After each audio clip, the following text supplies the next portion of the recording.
Okay तो guys welcome to Automate IQ. आ चुके एक नई वीडियो के साथ। बहुत बढ़िया मौसम है, बाहर बारिश बारिश हो रही है तो एक नई वीडियो दिखाएंगे आपको। इससे जो हमारी पिछली वीडियो में हमने देखा था कि वर्सल पे हमने फ्रंट एंड कैसे होस्ट करा था। ठीक है भाई, हमारी वेबसाइट लाइव हो गई थी, यूआरएल आ गया था। तुम सबको लगा होगा यार ठीक है होस्टिंग इतनी होती है। हमने फ्रंट एंड लाइव कर दिया। ये सोचा ही कि उस पर डेटा कहाँ से आएगा, तुम लॉग इन करोगे, लॉग इन कैसे होगा। जो हमें लाइव कराना वो सिर्फ एक HTML CSS रिएक्ट या जावास्क्रिप्ट का पेज था, या एक फ्रंट कह सकते हैं फ्रंट एंड होता है इन चार लैंग्वेजेस का, जिसमें तुम चाहो बना दो उसका। जो हमने लाइव करा या जो हम करते हैं वर्सल वगैरह पर, जो डेटा आता है या जो लॉगिन होता है, या कह सकते हैं सारा कुछ जो मतलब जो फ्रंट एंड कॉल लगाता है सारी। फ्रंट एंड क्या करता है, बात करता है बैक एंड से। बैक एंड सारा काम करेगा उस कोड का। तुम्हारी वेबसाइट का, तुम्हारी ऐप का सारा काम बैक एंड ही करता है। फ्रंट एंड सिर्फ एक ऐसा रिस्पॉन्स है, या एक कह सकते हैं एक इंटरेक्टिव पेज है जो यूजर और तुम्हारे मेन सिस्टम के बीच में रिएक्ट करता है। यूजर फ्रंट एंड को ही बोलेगा कि भाई ये काम कर, फ्रंट एंड तुम्हारे बैक एंड से बोलेगा, डेटाबेस से बोलेगा, वो चीज लेगा और फ्रंट एंड ही यूजर को वो चीज वापस रिटर्न में देगा। तो आज हम देखने वाले हैं जो हमारे सबसे मेन पार्ट है, यानी कि कोडिंग में कह सकते हैं सबसे मेन पार्ट बैकएंड, उसे कैसे होस्ट करें फ्रंट एंड के साथ। वो जो काम होता है ना वो होता है रेंडर पे। बिल्कुल फ्री ऑफ कॉस्ट है वो भी, जैसे हमने वर्सल पे करा था वैसे ही होगा। तो इस वीडियो में हम यही देखेंगे कि बैकएंड को रेंडर पे कैसे होस्ट करेंगे। तो वही बात है भाई, देखो अपने लैपटॉप खोल लो, ब्राउजर खोल लो और आ जाओ मेरे साथ। एक बढ़िया सा बैकएंड रेंडर तो मैं होस्ट करके दिखाऊंगा बिल्कुल सिंपल स्टेप्स में। शुरू करते हैं, देखते हैं आज की वीडियो में क्या करने वाले। तो गाइस सबसे पहले जो है ना वो समझते हैं कि आज हम क्या करने वाले हैं। इस वीडियो में हम बहुत सिर्फ चार चीज करेंगे। तुम्हें पीछे स्क्रीन पर दिख रही होंगी हम क्या करने वाले हैं। सबसे पहला स्टेप मैं तुम्हें समझाऊंगा। जो मैंने बैक एंड कोड लिखा हुआ है वो मैं तुम्हें लिख के नहीं दिखाऊंगा कोड, नहीं मैं तुम्हें बनाकर दिखाऊंगा बैक एंड कोड कैसे बनता है। वो तुम लोग अपने आप बनाओगे। ये वीडियो उस चीज के लिए नहीं है तो मैं उस पर टाइम वेस्ट नहीं करूंगा। ये सिर्फ डिप्लॉयमेंट की वीडियो है। फिर भी मैं तुम्हें कोड समझा दूंगा ताकि तुम्हें एंड में पता हो कि जब कोड डिप्लॉय होगा तो उसके बाद उसमें क्या रिस्पॉन्स आएगा। सेकंड स्टेप होगा गिटहब पे कोड को पुश करना, जो हमने इससे पहली वीडियो में भी देखा था। अगर तुमने वो वीडियो नहीं देखी है तो उस वीडियो का लिंक डिस्क्रिप्शन में है, चाहे तो वहां से चेक कर सकते हो। और अगर तो फ्रंट एंड पे डिप्लॉय करना आता है पर तुम्हें गिटहब पे सीखना है क्या डिप्लॉय करते हैं, तो मैं इस वाली वीडियो में फिर से बता रहा हूँ वो चीज। देन हम सीखेंगे रेंडर पे कोड फ्री में कैसे होस्ट करें। बिल्कुल सही सुना तुमने भाई, कोई क्रेडिट कार्ड का यूज नहीं करने की, कोई पेमेंट नहीं करनी। रेंडर का फ्री वर्जन यूज करेंगे और अपना बैकएंड बिल्कुल लाइव करेंगे, ग्लोबल होस्ट करेंगे। उसके बाद जो हमने यूआरएल लाइव करा है, चौथा स्टेप जो होगा हमारा, हम उस यूआरएल को चेक भी करेंगे कि वो काम कर रहा है कि नहीं कर रहा है, सही है बिल्कुल कि नहीं। ये चार स्टेप होने वाले हैं इस वीडियो में। बहुत सिंपल सी चीज है, बहुत शॉर्ट वीडियो होगी, बहुत कोई ज्यादा बड़ी चीज नहीं है। तो शुरू करते हैं, बिल्कुल फ्री ऑफ कॉस्ट है, कोई पेमेंट नहीं लगती रेंडर पे डिप्लॉय करने की। फ्री पे मैं बताऊंगा कैसे होस्ट करते हैं। चलो देखते हैं। सबसे पहला पार्ट जो है कोड समझने का, तो मैं कोड समझाता हूँ कि बैकएंड का कोड है क्या। आओ ठीक है, तो भाइयों देखो, अब जो हमारा सबसे पहला स्टेप था हमने सब देख लिया। हम क्या करेंगे क्या होगा इस वीडियो में तुम्हें पता है, हम बैकएंड डिप्लॉय करने वाले हैं। तो अब जो हम सबसे पहला स्टेप शुरू कर रहे हैं, लैपटॉप की स्क्रीन पे आ चुके हैं। अब मैं तुम्हें सबसे पहले अपना बैकएंड का कोड समझाऊंगा कि कोड है क्या। मैं तुम्हें नहीं बता रहा, ये वीडियो बैकएंड बनाने के बारे में बिल्कुल नहीं है। तुम्हें बैकएंड खुद बनाना पड़ेगा। मैंने एक बहुत सिंपल सा एक्सप्रेस बैकएंड बनाया है, जो नोट जो जिसका एक फ्रेमवर्क है, मैंने उसकी मदद से बना दिया है सिर्फ समझाने के लिए, ताकि तुम्हें आराम से समझ में आ सके कि एक्चुअली डिप्लॉयमेंट कैसे होनी है। ये भी डिप्लॉयमेंट की वीडियो है तो इसमें बैकएंड का कुछ नहीं है, फिर भी मैं तुम्हें बैकएंड का कोड समझा रहा हूँ एक बार। और लोकली रन करके भी दिखाऊंगा ये बैकएंड पहले, क्योंकि ग्लोबल होस्ट करने से पहले हमेशा हमें अपना जो कोड है वो एक बार लोकल करके देखना चाहिए, ताकि बाद में ये ना हो चलो कोड चल ही नहीं रहा था, हमने उसे ग्लोबल होस्ट पे टाइम वेस्ट करा। तो सबसे पहले अपने बैकएंड पर आते हैं, समझते हैं बैकएंड है क्या। तो तुम जो देख पा रहे होगे मेरे पीछे, ये जो पूरा कोड है, मैं इसको साइज बड़ा कर देता हूँ, तुम्हें समझाना है तो एक सेकंड रुकना। हाँ अब तुम देख पा रहे होगे, ये इसमें तीन फाइल है, index.js, package log Jason, package Jason और गेट इग्नोर नाम से एक फाइल है। सबसे जो इम्पोर्टेंट है वो हमारी index.js है, क्योंकि इसमें सारा बैकएंड का लॉजिक है। तो सबसे पहले तो मैं दो लाइन दिख रही होंगी, ये जो है कमेंट्स हैं। ये लिखना बहुत जरूरी है कोड के टाइम पे, ताकि जब कोड बहुत बड़े हो जाते हैं तुम्हें समझ में नहीं आता कि कोड में क्या हो रहा है, तुम समझ नहीं पाओगे। तुम टीम में काम कर रहे हो, दूसरे लोग समझ पाए कि तुमने क्या लिखा है, इसके लिए बहुत जरूरी है। बिना कमेंट्स के तुम लोग को पता होगा ये बात, तो अगर तुम यहाँ पर ये वीडियो देख रहे हो तो देन हमारे पास सबसे पहले दो लाइन समझाते हैं तुम्हें। कांस्टेंट एक्सप्रेस, जो तुम ये वाली लाइन देख पा रहे होगे, ये दोनों, ये जो हाईलाइटेड लाइंस हैं, इन लाइंस का मतलब है कि मैंने इसकी मदद से एक्सप्रेस नाम का एक फ्रेमवर्क होता है Node.js का, उसे अपने कोड में या उसे कह सकते हैं अपने उसमें इंपोर्ट करा है। ये मैनेज करता है, बैकएंड को बहुत इजी बना देता है, और जो हमारे रूट्स होते हैं उन्हें मैनेज करने में ये बहुत हेल्प करता है। इन दो लाइंस का ये मतलब है। देन हमारे पास तीसरी लाइन है, const port equals to process dot env port 3000। इसका मतलब है, ये जो लाइन है ये काम करती है कि जो हमारा कोड लोकल होस्ट पे चलता है वो चलेगा लोकल होस्ट डॉट 3000 पर। ये उसको हमारे कोड को इस एड्रेस पे चलाएगी। ये लाइन जरूरी इसलिए है क्योंकि लोकल होस्ट पे तो इस वाले एड्रेस पे चलेगी। जब तुम रेंडर पे डिप्लॉय करोगे, रेंडर तुम्हें खुद का पोर्ट बनाकर देगा, उस चीज में दिक्कत ना आए। अगर तुम लाइन इनफैक्ट यहाँ पे नहीं लिखोगे ये लाइन, तो इनफैक्ट रेंडर में तुम्हारा कोड डिप्लॉयमेंट तक फेल हो सकता है, इसलिए लाइन बहुत जरूरी है। और जो हमारे पास अगला है, ये देख रहे होगे तुम, ये वाला पैच, ये वाला जो पैच है पूरा देख लो इसे। ये हमारा पहला रूट है इस कोड का। जब भी तुम बैकएंड में कोड रन करोगे, जब भी तुम कोई मतलब, ये जो तुम देख पा रहे हो इसे रूट कहते हैं बेसिकली, ये समझ लो। अभी मैं तुम्हें ऐसे समझा रहा हूँ, जब भी कोई तुम्हारा यूआरएल विजिट करेगा उसे एक रिस्पॉन्स मिलता है। वेब पेज मैनेज नहीं करता बैकएंड, बैकएंड क्या करता है, बैकएंड डेटा देता है फ्रंट यूजर को। यूजर होता है जेसन की फॉर्म में। जब भी कोई तुम्हारा यूआरएल खोलेगा ना, उसे एक डेटा मिलेगा, ये वही डेटा है। जब भी हम आप लोकल होस्ट जैसे मैं तुम्हें चेक करके बताऊंगा, चला के दिखाऊंगा, तो वहां पर यही चीज लिखी हुई आएगी कि welcome to my express API server is running, जो यहाँ पे तुम्हें कोड में ये चीज दिख रही होंगी। देन हमारे पास ये चीज है, ये वाला जो पार्ट है, ये वाला पूरा, ये इस कोड का दूसरा रूट है। जब मैं इसके जो क्या नाम है, जैसे इसका लिंक है मेरे पास, जो हमारा लिंक होने वाला है वो इसका ये होगा, लोकल होस्ट, सॉरी ये हो गया लोकल होस्ट डॉट 3000। अगर मैं ये वाला लिंक चलाऊंगा जो मैंने यहाँ पे लिख रखा है ये वाला, तो मेरा ये वाला पोर्ट चलेगा, ऊपर वाला पहले वाला पोर्ट। पर अगर मैं इसके एंड में लगा दूंगा स्लैश अबाउट, तो जो मेरे पास रिस्पॉन्स आएगा ये वाला आएगा। देखो यहाँ पे लिखा होगा तुम्हें स्लैश अबाउट। तुमने देखा होगा कि जो वेबसाइट्स होती हैं उनमें अगर तुम एंड में कुछ और चीज लगा दो, जैसे एक नॉर्मल वेबसाइट है तुम वो चला रहे हो, तुमने उसके एंड में लिख दिया एडमिन, स्लैश लगा के एडमिन, जैसे मैंने इसमें स्लैश डाट के अबाउट लिखा, तो वो क्या होता है, वो साइट का एडमिन पोर्टल खुल जाता है। तो ये जो चीज है ना, दूसरा रूट जो हमने बनाया है, ये इसका रिडायरेक्ट करता है इसी साइट की दूसरी पेज पे, ये इस चीज के लिए है। देन ये लास्ट पार्ट है हमारे कोड का, ये वाला, ये सबसे मेन पार्ट है। यही पार्ट जब जो हमारा कोड चलेगा, अगर ये पार्ट नहीं है तो ये मान लेना चाहे तुम्हारा कोड सही भी है ना, तुम्हारा सर्वर स्टार्ट ही नहीं होगा, क्योंकि ये वो पार्ट है जो बैकएंड को रिसीव करवाता है कॉल्स। अगर ये पार्ट नहीं होगा कोड में तुम्हारे, तुम्हारा कोड चाहे तो सही भी हो, तुम्हारा सर्वर ही नहीं बनेगा। तो ये था हमारा कोड, बहुत सिंपल सा कोड है, इसमें कुछ ज्यादा था नहीं समझने वाला, मैं तुम्हें समझा दिया है ढंग से फिर भी। अब जो हमारे पास अगली चीजें करने के लिए वो देखते हैं कि हमारा कोड लोकल होस्ट पे चल रहा है कि नहीं। जरा टर्मिनल खोल लेते हैं अपना फटाफट से। टर्मिनल हमने खोल लिया। अब यहाँ पर हम लिखेंगे नोड index.js।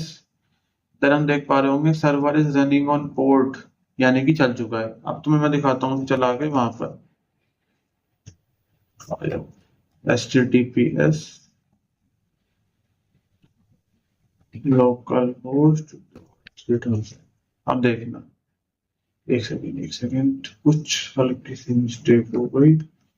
अच्छा सॉरी, मैंने https लिख दिया, वो http लिखना होता है। खाली ये देखो, यहाँ पे तुम्हें दिख रहा होगा कोड में हमारा यही चीज थी। मैं तुम्हें दिखाऊं, सेम यही मैसेज आएगा वहां पे कोड में। देख लो, welcome to my express API server is running. यहाँ पे welcome to my express API server is running. अब ये टाइम भी आ रहा है, इनफैक्ट 11 जून, एंड जो भी टाइम अपना हो रहा है, ये टाइम भी आ रहा है, यहाँ पे सब कुछ हो रहा है। अब मैं तो बताया था भाई, दो रूट होते हैं। तुम कहोगे भैया तुमने बताया था कि वहां पे स्लैश अबाउट वाला रूट था, उससे पेज चेंज होता। देख लेते हैं वो भी करके। मैंने इसके एंड में लिख दिया स्लैश अबाउट, मैसेज चेंज हो गया। क्या यही मैसेज वहां पर था? इसे भी चेक कर लेते हैं। My first express backend your name, ये सब ठीक है। My first express backend your name, same message यहाँ पे रन हो रहा है। मतलब हमारा जो कोड है वो लोकल से बिल्कुल सही चल रहा है, हमारा कोड बिल्कुल सही है। अब जो अगला स्टेप हम देख रहे हैं वो है इसे गिटहब पे पुश कैसे करें, उसके बाद रेंडर पे कैसे डिप्लॉय करें। अब देखते हैं इस कोड को गिटहब पे पुश कैसे करना है। तो गाइस हमने देख लिया कि हमारे बैकएंड के कोड में क्या है। अब इस कोड को फटाफट से गिटहब पे पुश करेंगे टर्मिनल की कमांड्स की हेल्प से। अगर तुम्हें ये चीज है कि गिटहब पे पुश कैसे करते हैं बहुत ज्यादा डिटेल में समझनी है, इससे पिछली वीडियो में मैंने वो अच्छे से समझाया था, उस वीडियो का लिंक डिस्क्रिप्शन में है, वहां जाके तो उस चीज को बहुत अच्छे से समझ सकते हो। अगर तुम्हें चीज करनी आती है या फिर तुम्हें फटाफट सीखनी है तो इस वीडियो में बता रहा हूँ मैं, वो स्टेप्स देख के फॉलो कर लो, तुम्हारा भी कोड गिटहब पे पुश हो जाएगा। सबसे पहले अपने गिटहब पे जाएंगे, हम एक रेपोजिटरी बनाएंगे। इसका नाम हम कुछ भी रख देते हैं, फर्स्ट बैकएंड रख देते हैं, कोई दिक्कत नहीं है, पब्लिक रहने देते हैं and then create a repository. Then हमारा ये रेपोजिटरी बन चुकी है। अब जाते हैं VS कोड में, यहाँ पे टर्मिनल खोलेंगे, देन हम करेंगे git init git editor git commit,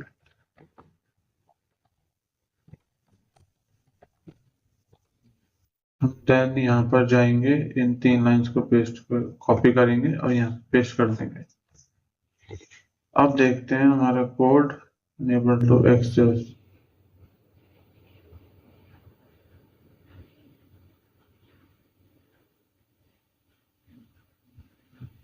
okay कोई बात नहीं, अपने मेन अकाउंट से एक रेपोजिटरी बनाते हैं। 2 मिनट के लिए स्क्रीन बंद कर रहा हूँ मैं। हमारे मेरी जो मेन पर्सनल ईमेल है उससे हम एक रेपो बनाएंगे। तो यहाँ पर है, ये मेरा मेन पर्सनल ईमेल है, इससे बनाते हैं बैकएंड। यहाँ पे कुछ भी लिख देते हैं इसका नाम। देन यहाँ पर मुझे एक कमांड चलानी पड़ेगी, तुम लोगों को नहीं समझ तो कोई दिक्कत नहीं इस कमांड का। देन यहाँ पर जाएंगे, इन 3 चीजों को कॉपी पेस्ट करेंगे।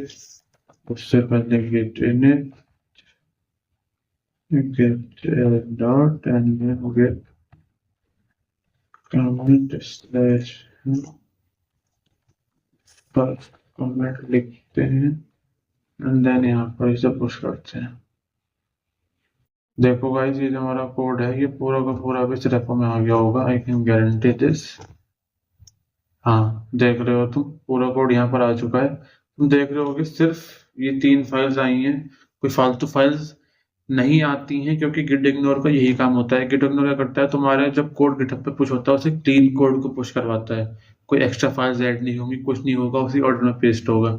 तो हमारा कोड अब यहाँ पर आ चुका है। अब चलते हैं रेंडर पे और रेंडर पे अपना अकाउंट बनाते हैं, उस पर कोड को डिप्लॉय करते हैं। जो ठीक है, तो गाइस हमने अब ये देख लिया कि कोड गिटहब पे पुश कैसे करते हैं। हमारा कोड गिटहब पे है। अब देखते हैं कि हम इस कोड को क्या नाम है वहां कैसे पुश करेंगे रेंडर पे। थोड़ा सा कंफ्यूजन हो गया, कोई दिक्कत नहीं है। आओ अपने रेंडर खोलते हैं और देखते हैं कि कोड रेंडर पे कैसे जाएगा। मैंने रेंडर खोल लिया है, मैं तुम लोगों के लिए दिखा देता हूँ। तुम लोगों को इस पे अकाउंट बनाना है। अकाउंट जब बनाओगे ना अपना तुम लोग इस पे, तो अपना गिटहब से अटैच करके बनाना। यहाँ पे साइन इन को गिटहब का ऑप्शन आता है, मैंने लास्ट यूज करा हुआ है, मैं इस पे काम करता हूँ इसलिए यहाँ पे मेरा आ रहा है। वरना तुम जब भी बनाओ गिटहब से अटैच करके बनाना, तो कि तुम रैप को डायरेक्ट इंपोर्ट कर सको उस पर। ठीक है, ये तुम्हारा आ चुका है। अब यहाँ पर हम जाएंगे, इस पे क्लिक करेंगे न्यू पर, देन हम क्लिक करेंगे वेब सर्विसेज पर। वेब सर्विसेज पर हम आ गए हैं। अब हम क्या करेंगे, यहाँ से रिपोजिटरी को पुश करेंगे। हमारा जो है, हम फटाफट से अपनी रेपो पे चले जाते हैं और उसका जो हमारा वो लिंक था वो मैंने VS कोड में ही पेस्ट करा हुआ है, कोई दिक्कत नहीं है। इस वाले को इसे कॉपी कर लेते हैं एंड देन हम इसे करेंगे रेंडर पे यहाँ पे पेस्ट। एक सेकेंड, सॉरी, ये तो उसका वो था। यहाँ पे जाते हैं, इस चीज को कॉपी करते हैं URL को एंड देन यहाँ पे करते हैं इसे paste. Public git repository paste कर, कनेक्ट कर, यहाँ पे अपने आप इस रेपो को पिकअप कर लेगा। पब्लिक रखी थी, इसका ये फायदा है। यहाँ पे हम आ चुके हैं, नेम कुछ भी रख सकते हैं, नेम की यहाँ पर हमारे पास जो है वो कोई दिक्कत नहीं है। देन हमारे पास सबसे पहला ऑप्शन आएगा रीजन का। यहाँ पे रीजन में अपने आप सेलेक्ट कर लिया इसने। अगर नहीं करता है तो सबसे बेस्ट होगा अपना सिंगापुर क्लोज हो जाए, क्योंकि सिंगापुर सबसे नियरेस्ट है, सबसे जो मतलब फास्ट रिस्पॉन्स है वो आता है उसका हमारे सिंगापुर वाले सर्वर का। देन हम आ जाते हैं अपना बिल्ड कमांड को, npm इंस्टॉल रहने दो, यही जो है हमारी बिल्ड कमांड इसमें अपना होनी चाहिए थी। स्टार्ट कमांड भी सही है, नोड इंडेक्स डॉट जेएसपी हमने वहां पे रख रखी थी। देन हमारे पास जो अपना ब्रांच है उसे हम मेन रहने देंगे क्योंकि हमारा मेन ब्रांच में ही है सारा। इन्वायरमेंट हमें कोई नहीं चाहिए, इन्वायरमेंट भी डालने होते हैं तो मैं इसमें, पर फिलहाल इस कोड में कोई ऐसा इन्वायरमेंट हमारे पास नहीं है तो हमें कोई डालने की जरूरत नहीं है। देन यहाँ पे हम फ्री प्लान सेलेक्ट करेंगे। बिगनर्स के लिए जिन्हें तुम्हें सिर्फ साइट टेस्ट करनी है, कुछ करना है, उनके लिए फ्री प्लान बिल्कुल परफेक्ट है। इसकी बस एक लिमिटेशन है कि अगर तुम्हारी वेबसाइट या बैकएंड कह सकते हैं कि फ्री प्लान में होस्टेड है, 15 मिनट तुमने उस पर कोई एक्टिविटी नहीं करी, वो स्लीप पे चला जाएगा। उसके बाद उस पर तो बड़ा वेकअप करने का टाइम लगता है, जब तक थोड़े रिस्पॉन्स लो हो जाते हैं। तो कोई दिक्कत नहीं है, फ्री प्लान में होस्ट करेंगे, डिप्लॉय वेब सर्विस पर क्लिक करेंगे। अब हमारे पास यहाँ पे क्या होगा कि लॉग्स आनी शुरू हो जाएंगी। देखते हैं, थोड़ा सा नेट का स्लो है क्योंकि थोड़ा सा मौसम वैसा है तो समझ सकते हो, थोड़ा नेट स्लो हो रहा है, कोई दिक्कत नहीं है। अब देखते हैं हमारे पास बैकएंड आएगा हमारा। थोड़ा सा ये चीज थोड़ी वीडियो लंबी होने वाली है। देखो यहाँ पे आ चुका है, फ्री मॉडल पे हमने होस्ट करा है एंड ये सारा कुछ है। अब यहाँ पे इसके लॉग्स आना शुरू हो जाएंगे, दिख रहा होगा तुम्हें बिल्डिंग जून 12। अब देखते हैं कि लॉग्स आ रहे हैं वो क्या है। लॉग से इतना वॉच नहीं करते हैं, मैं तुम्हें सीधा उस पर दिखा दूंगा जब डिप्लॉय हो जाएगा। तो जब तक के थोड़ा सा वीडियो को स्टॉप कर देते हैं एंड देन देखते हैं। तो देख रहे होगे तुम लेगो पे, मैंने वो पॉज करता है कि यार देखो थोड़ा सा बिल्ड करने में टाइम लेता है। वर्सल की तरह नहीं है कि फ्रंट एंड एकदम हो जाता है, बैक एंड एकदम नहीं होता है, इसलिए मैं थोड़ा सा होल्ड कर दिया था। 1 सेकंड रुकना। ओके, माइक मुझे लगा डाउन हो चुका है, वॉइस नहीं आती तुम लोग थे इसलिए। तो तुम देख रहे होगे ये जो चीज है, ये मैंने बैक एंड डिप्लॉयमेंट लगाया था, कुछ नहीं करा है। ये इसके सारे लॉग्स हैं, तुम लॉग्स चेक कर सकते हो। कोई एरर आता है ना, तुम्हें लॉग से ही पता लगेगा कि एरर कहाँ पे आता है। तो ये लॉग्स बहुत इंपॉर्टेंट है। अब तुम देख रहे होगे हमारा जो फ्रंट एंड है ये लाइव है और ये इस वाले लिंक पर लाइव है। इस लिंक को कॉपी करते हैं, देखते हैं कि हमारा फ्रंट एंड चल रहा है कि नहीं। ये रहा ये चीज, ये मैंने लिंक यहाँ से जो कॉपी करा वही लिंक है, देख लो चाहे तो। देन मैंने इसे रन करा, लो भाई हमारा बैकएंड बिल्कुल लाइव है। जैसे डेटा रिस्पॉन्स आ रहा है हमारा बैकएंड रिस्पॉन्स बिल्कुल सही भेज रहा है। अब देखते हैं हमारा दूसरा रूट। मैं तो बता था कि इसके 2 रूट हैं। सॉरी यार, ये क्या, मैं तुम्हें कहा था कि इस जो हमारा जो है इसके 2 रूट्स हैं। देखते हैं कि हमारा दूसरा रूट अबाउट वाला काम कर रहा है। मैंने अबाउट लिखा, वही चीज आ गई ना सेम जो वहां पे आनी चाहिए थी। अब एक और फीचर, जिन्होंने मेरी वर्सल वाली वीडियो देखी है उन्हें पता है कि वर्सल तो भाई ऑटो डिप्लॉय कर देता है गिटहब पे चेंज करते ही। यही काम रेंडर करता है फ्री टायर में भी करता है। दिखाता हूँ कैसे। VS कोड में जाते हैं, हमारा कोड है ना, welcome to my express API है ना, इसे चेंज करके करते हैं एपीआई अंश। ठीक है, इसे कोड को सेव करा, यहाँ पे जाते हैं, बहुत सिंपल से 3-4 कमांड्स जो है वो हम लिखने वाले हैं। get updated and then get push। और अब तुम देख, ये अपने आप सारी चीज इसने पुश कर दी गिटहब पे अपने आप, वो है ना। अब मैं यहाँ पे देखूंगा, ये चीज देखना तुम लोग, मैंने कुछ नहीं करा है, ठीक है ना। अब इस लिंक को फिर से कॉपी करते हैं, फिर से इस लिंक को खोलते हैं, देखते हैं क्या आता है हमारे पास आंसर में। मेल्टो टू माई एक्सप्रेस एपीआई, हम यहाँ पे जाएंगे, हम लिखेंगे डिप्लॉय लेटेस्ट कमिट। सॉरी मैं थोड़ा क्लिक करना भूल गया, मैं बिल्कुल रिवर्सल वाली आदत पे था। अब इसे देखते हैं, थोड़ा सा इसे बिल्ड करने देते हैं लॉग्स को। ये पार्ट भी मैं थोड़ा सा स्किप कर देता हूँ क्योंकि तुम लोग बोर हो जाओगे। देन देखते हैं क्या रिस्पॉन्स आता है हमारे पास। तो आओ देखते हैं क्या रिस्पॉन्स आता है हमारे पास। तो गाइस देख सकते हो, तो हमारा जो लेटेस्ट हमने डिप्लॉय करा था, हमने गिटहब पे नहीं जाना पड़ा, हमने गिटहब पे पुश करा, यहाँ से हमने डिप्लॉय लेटेस्ट कमिट को क्लिक करा, हमारा कोड हो चुका है। अब यूआरएल को खोलते हैं, इसके इस वाले को बंद करते हैं, इस पे जाते हैं। हमने ये चेंज करा था, welcome to my express API था, हमने इसके आगे अंश ऐड करा था। ये हमारा हो चुका है, लेटेस्ट कमिट हमने देख लिया।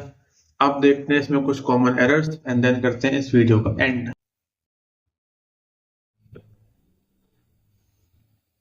तो अब देखते हैं थोड़े से कॉमन एरर्स जो डिप्लॉयमेंट करते टाइम आ जाते हैं और लोगों को लगता है बहुत बड़े एरर्स हैं। जो पहला एरर तुम लोग देख रहे हो कि वो होता है बिल्ड फेल्ड का एरर। ये एरर आता है जब तुम्हारी कोई डिपेंडेंसी में मिस्टेक होती है या फिर कोई स्पेलिंग मिस्टेक हो जाती है। तो ये एरर तुम लोग पैकेज डॉट जेसन में जाके चेक कर सकते हो, उससे सही हो जाता है मोस्टली। मोस्टली एरर्स तुम्हारे यही आएंगे। दूसरा होता है कि ऐप स्टार्ट ही नहीं हो रही। तो जब तुम रेंडर पे अपलोड करते हो या कह सकते हैं डिप्लॉय करते हो, तो उस टाइम पे तुम्हारे स्टार्ट कमांड लिखनी होती है। मेक श्योर करना कि स्टार्ट कमांड वही है जिससे तुम लोकल उस पे अपना कोड स्टार्ट करते हो। देन होता है तुम्हारा पोर्ट एरर। पोर्ट एरर जब आएगा जब तुम्हारी में तुम्हें एक लाइन दिखाई थी तुम्हारा लोकल उसका पोर्ट लिखा हुआ था, जिससे क्योंकि इसमें लिखा भी हुआ है यहाँ पर जो पीछे इमेज दिख रही है इसमें। अगर ये लाइन नहीं है, लाइन गलत है, तो भी एरर आता है। देन आता है स्लो रिस्पॉन्स एरर। भाई ये एरर तुम्हें मोस्टली फ्री टायर में मिलने को देखने को मिल जाता है। कभी कभी तुम्हारा जो कोड है बैक एंड स्लीप पे चला जाएगा या फिर थोड़ी देर लेट रिस्पॉन्स करेगा, तो कोई दिक्कत नहीं है। फ्री टायर में थोड़ी ये चीज होती है, थोड़ा सा एडजस्ट करना पड़ेगा। देन रेपो नॉट फाउंड है, तो थोड़ा सा रेपो का नेम को वेरीफाई कर लो, गिटहब पे देखो, कोई ना कोई इशू यही होता है। ये सब इश्यूज गूगल वगैरह भी सॉल्व कर देते हैं। चैट जीपीटी तुम लोगों को ये थोड़ा सा इशू सॉल्व कर देगा।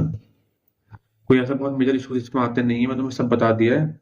इस वीडियो में इतना ही था। अब देखते हैं अगली वीडियो में क्या होने वाला है। इस वीडियो में हमने क्या करा, हमने आज सीख लिया बैकएंड कोड को समझा। देन हमने उसे टेस्ट करा लोकली कि चल रहा था। देन गिटहब पे कोड पुश करा, गिटहब को कनेक्ट रेंडर से कनेक्ट करा। देन हमने डिप्लॉय करा, फिर हमने टेस्ट करा। अब हमने देख लिया कि ऑटो डिप्लॉय भी कैसे होता है। देन हमने देखा आज कॉमन एरर्स क्या होते हैं। अब अगली वीडियो में बताएंगे फ्रंट एंड और बैक एंड जो हमने ग्लोबली होस्ट कर दिए उन्हें कनेक्ट कैसे करेंगे। अगली वीडियो सबसे ज्यादा मेन वीडियो होगी चैनल पे, सबसे मेन वीडियो अभी तक की। अगली वीडियो में मिलते हैं। जब तक के लिए भाई देखो, कीप बिल्डिंग। मिलते हैं। ऑटोमेट आईक्यू आपके साथ है, आपको सब चीज पढ़ाएंगे टैक्स रिलेटेड।